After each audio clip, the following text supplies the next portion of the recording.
السلام علیکم۔ دیکھیں، یہ جو بے حرمتی کی وجہ سے جذبات پیدا ہونے کا معاملہ ہے، میرا خیال ہے اس کا تعلق اس بات سے ہے کہ آپ کا ایک تعلق ہے ایک کتاب کے ساتھ، اور آپ اس کتاب کو اللہ کی کتاب سمجھتے ہیں، اپنی کتاب سمجھتے ہیں، یعنی اپنے مذہب کی کتاب سمجھتے ہیں،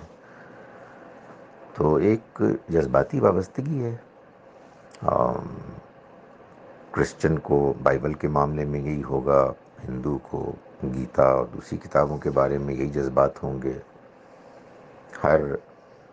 قوم کے، ہر مذہب کے لوگوں کے اپنے اپنی ایسی شخصیات ہوتی ہیں محترم کے،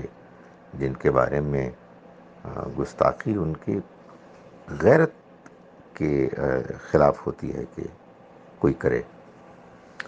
اگر کوئی شخص قرآن مجید کی بے حرمتی پر جذباتی نہیں ہوتا تو اس کی بعض اچھی وجوہات بھی ہو سکتی ہیں۔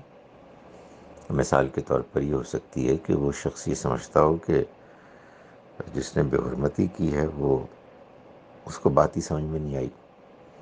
اس نے مسلمانوں کے غلط رویے کو دیکھ کر اللہ کی کتاب کی بے حرمتی کی، جس پر کہ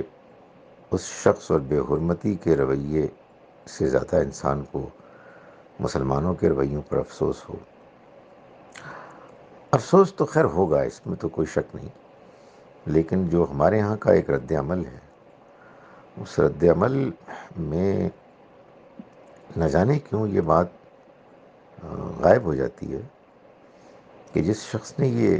طرز عمل اختیار کیا ہے، اس شخص کو اصل میں قرآن کا پتہ ہی نہیں ہے، اس کو تو اصل میں ہمارے رویوں کا پتہ ہے۔ اب قرآن مجید کے بارے میں جو غلط انٹرپریٹیشن ہم کرتے ہیں، اس کا نام لے کے آپ لوگوں سے لڑتے ہیں اور اس کو جہاد کا نام دیتے ہیں، اس سے غلط فہمیاں پیدا ہوتی ہیں۔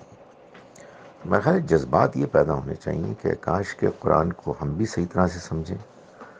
اور دنیا والوں کو بھی ہم صحیح طرح سے اللہ کی کتاب کو سمجھا سکیں۔